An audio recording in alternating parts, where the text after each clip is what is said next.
ऋतधामपराजित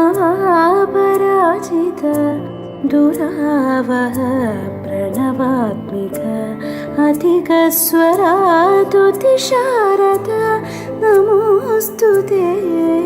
श्यामाम्बरं मुखसागरं तुलसीदलम् अतिसुन्दरम् कनकासुखं नारीवरं शुभदं माङ्गल्यं तन्तुनानेन मम जीवनहेतुना।